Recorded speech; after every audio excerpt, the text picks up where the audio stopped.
Bagi yang belum menonton video sebelumnya, kami sarankan untuk melihatnya dahulu, agar bisa memahami alur keseluruhan kisahnya. Video ini akan membahas beberapa versi terbentuknya Pulau Jawa.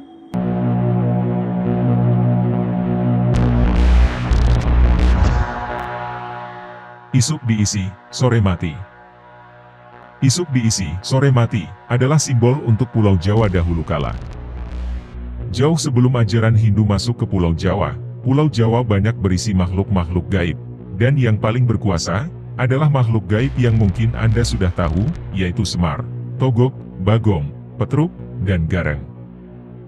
Karena kesaktian dan keserakahan kelima makhluk gaib inilah, Pulau Jawa dapat sebutan isuk diisi sore mati, yang maksudnya, Pulau Jawa tidak bisa dihuni oleh manusia, walaupun dihuni akan terjadi pertumpahan darah di antaranya, baik karena perang, ataupun bencana alam.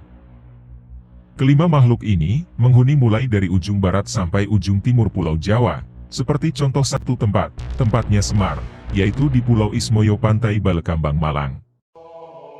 Aji Saka. Aji Saka adalah penemu huruf Jawa, Hono Coroko, yaitu ketika Aji Saka menumbali tanah Jawa agar bisa dihuni manusia. Singkat cerita, Aji Saka datang ke Pulau Jawa, dan sudah menciptakan huruf Jawa. Dalam pengembaraannya, dia sadar bahwa tanah Jawa tidak stabil, sering sekali darah manusia bercucuran, dan akhirnya beliau tahu kalau penyebabnya adalah kelima makhluk gaib tadi, yaitu Semar, Togog, Bagong, Petruk, dan Gareng. Akhirnya tanah Jawa ditumbali, atau diberi rajah dan doa, untuk bisa dihuni. Untuk tempatnya, masih banyak dipertanyakan. Syekh Subakir. Sebuah raja, juga memiliki tanggal kadaluarsa. Dalam perkembangannya, seiring dengan waktu dan semakin ramai Pulau Jawa, Raja Aji Saka tidak bisa bertahan lama dan menjadi kadaluarsa. Kembalilah keadaan di mana jin berkuasa, hujan darah di mana-mana, dan bencana merajalela. Lalu pada suatu ketika, datanglah waliullah pertama di Jawa, yaitu Syekh Subakir. Mengetahui kondisi Pulau Jawa yang sulit dihuni manusia, beliau menumbali tanah Jawa dengan Raja Kolocokro di Gunung Tidar. Dan, menjadi damai kembalilah Pulau Jawa kita tercinta ini. Namun seperti Raja Aji Saka, jelasnya Raja Syekh Subakir juga memiliki tanggal kadaluarsa. Pertanyaannya, kapankah itu terjadi? Semoga Allah senantiasa melindungi kita semua. Versi yang lain mengenai mitos Pulau Jawa.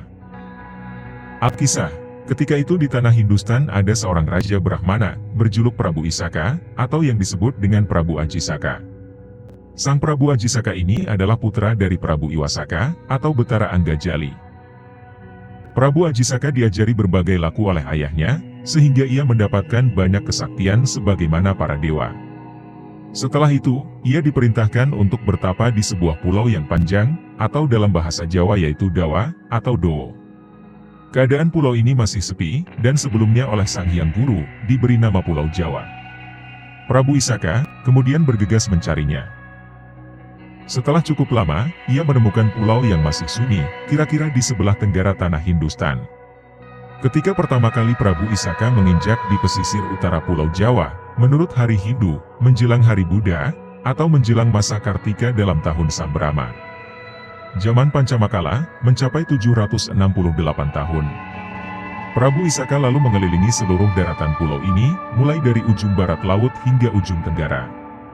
Prabu Isaka sangat kagum ketika mengetahui panjang pulau ini, karena mulai dari Aceh sampai Bali, masih utuh menjadi satu. Dikisahkan, perjalanan Prabu Isaka mengelilingi Pulau Jawa, mendapat kemudahan dari Hyang Sukma. Ia hanya membutuhkan waktu 103 hari. Prabu Isaka lalu bertempat di Gunung Hyang, yakni Gunung Kendeng di daerah Prabalingga dan Besuki. Permulaan pembabatan, ketika hari Soma, tanggal 14, pada masa Sitra, masih dalam tahun Sambrama. Pada waktu itu, Prabu Isaka bersama Empu Sangkala, ingin menghitung angka tahun lamanya bertapa. Karena pembabatan hutan Gunung Hyang dijadikan sebagai angka permulaan tahun, maka dinamakan tahun Sangkala. Yakni pada masa Kartika, dalam tahun Sambrama dalam hitungan tahun matahari, atau rembulan. Adapun bunyi sengkalanya, sama dengan tahun kepala 1 Jubuk Sawok, menandai tahun 1, yakni permulaan adanya tahun Jawa, selanjutnya dipakai sebagai pedoman di kemudian hari, serta awal mula Pulau Jawa ditempati manusia. Begitulah, serpihan kisah asal Pulau Jawa. Teori geologi kuno. Sebuah teori geologi kuno versi lain lagi menyebutkan, proses terbentuknya daratan yang terjadi di Asia belahan selatan adalah akibat proses pergerakan anak benua India ke utara, yang bertabrakan dengan lempengan sebelah utara. Pergerakan lempeng bumi inilah, yang kemudian melahirkan Gunung Himalaya. Konon, proses tersebut terjadi pada 20 hingga 36 juta tahun yang silam. Anak benua yang di selatan, sebagian terendam air laut. Sehingga yang muncul di permukaan, adalah gugusan-gugusan pulau yang merupakan mata rantai gunung berapi. Gugusan pulau-pulau di Asia Tenggara, yang sebagian adalah Nuswantoro, atau Nusantara, yang pada zaman dahulu disebut Swetadwipa. Dari bagian daratan ini, salah satunya adalah gugusan anak benua yang disebut Jawata, yang satu potongan bagiannya, adalah Pulau Jawa. Jawata, artinya gurunya orang Jawa. Wong, dari kata Wahong, dan Tiang, dari kata Tihiang, yang berarti keturunan, atau berasal dari Dewata. Konon, karena itulah, Pulau Bali sampai kini masih dikenal sebagai Pulau Dewata, karena juga merupakan potongan dari benua Swetadwipa, atau Jawata. Mengingat kalau dulunya anak benua India dan Swetadwipa, atau Jawata itu satu daerah, maka tidak heran kalau budayanya yang hampir sama, atau mudah saling menerima pengaruh. Juga perkembangan agama di wilayah ini, khususnya Hindu dan Buddha yang nyaris sama. Empu Barang. Alkisah, dalam kunjungan resminya sebagai utusan raja, Empu Barang atau nama bangsawannya adalah Haryo Lembusuro, dia adalah seorang pandito terkemuka tanah Jawa, sedang berkunjung ke Jambudwipa, atau India. Sesampainya menginjakan kaki di negeri Hindustan ini, oleh para Brahmana setempat, Empu Barang diminta untuk bersama-sama menyembah patung perwujudan Hari Candana, atau Dewa Wisnu. Namun, dengan kehalusan sikap manusia Jawa, Empu Barang menyatakan, bahwa sebagai pandito Jawa, dia tidak bisa menyembah patung, tetapi para Brahmana India tetap mendesaknya, dengan alasan, kalau Brahmana dinasti Hari Candana menyembahnya, karena Wisnu dipercaya sebagai sang pencipta Tribuana. Dengan setengah memaksa, Empu Barang diminta duduk, namun sewaktu kaki Empu Barang menyentuh tanah, tiba-tiba bumi bergoyang, tidak disebutkan berapa kekuatan goyangannya dalam skala Richter. Yang jelas, saking hebatnya goyangan tersebut, patung tersebut hingga retak-retak. Memang, menurut tata cara Jawa, penyembahan kepada sang penguasa hidup itu bukan patung, tetapi lewat rasa sejati, sehingga hubungan Kawula dengan Gusti menjadi serasi. Itulah jumbuhing Kawula dumateng Gusti. Orang Jawa, melakukan puja-puji penyembahan kepada Gustinya langsung dari batinnya, maka itu dalam perkembangannya disebut aliran kebatinan, atau perkembangan selanjutnya dikenal dengan istilah kejawen, karena bersumber dari Jawa. Bagi orang Jawa, cerita tentang waktu bumi Jawa belum dihuni manusia, dulu telah dihuni oleh golongan dewa-dewi dan makhluk halus lainnya. Dan salah satu putra Sang Hyang Jagat Girinata, yaitu Batara Wisnu, turun ke Arca pada kawin dengan Pratiwi, atau Dewi Bumi. Dalam pemahaman kejawen, hal itu disikapi dengan terjemahan, kalau Wisnu itu artinya urip atau hidup, pemelihara kehidupan. Jadi jelasnya, awal mula adanya kehidupan manusia di bumi, atas izin sang penguasa jagat. Dewa perlambang sukma, manusia perlambang raga. Begitulah hidup manusia, raganya bisa rusak, namun sukmanya tetap hidup langgeng. Prabu Galbah. Kemolekan bumi Jawa laksana perawan rupawan yang amat jelita, sehingga kerajaan Rum, atau Ngerum, yang dipimpin Prabu Galbah, lewat laporan pendeta Ngali Samsujen, begitu terpesona karenanya. Maka diutuslah dutanya yang pertama, yang bernama Hadipati Alip. Hadipati Alip, berangkat bersama 10.000 warga Ngerum menuju Nuswa Jawa. Mereka dalam waktu singkat, meninggal terkena wabah penyakit, tak tersisa seorang pun. Lalu dikirimlah ekspedisi kedua, di bawah pimpinan Hadipati Ehe.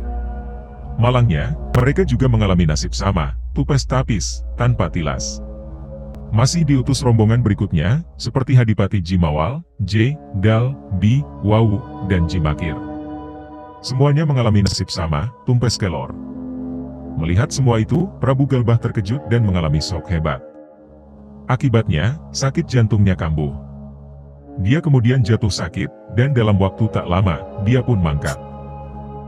Pendeta Ngali Samsujen, merasa bersalah karena nasihatnya menimbulkan malapetaka ini terjadi. Akhirnya, beliau mati dalam rasa bersalah.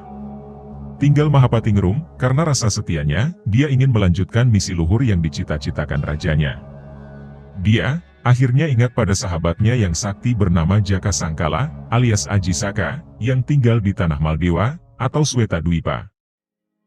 Habisnya para migran dari Ngerum ke tanah Jawa itu, menurut Jaka Sangkala, adalah karena hati mereka yang kurang bersih.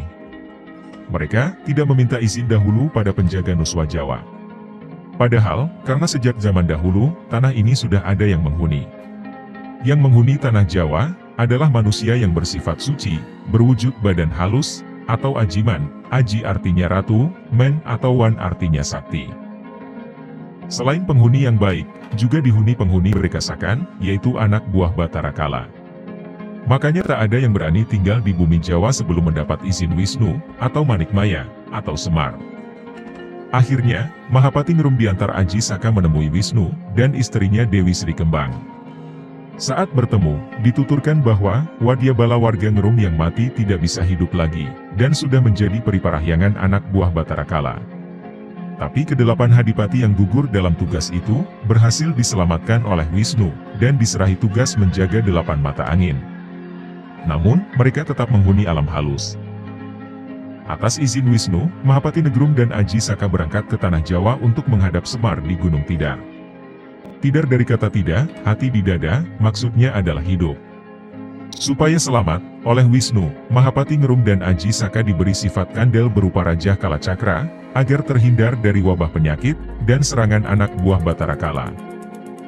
Dan ternyata, masih banyak versi lain yang menyebutkan bagaimana terbentuknya Pulau Jawa. Lain kali akan kita sambung lagi, makanya jangan lupa subscribe dulu. Oke bos,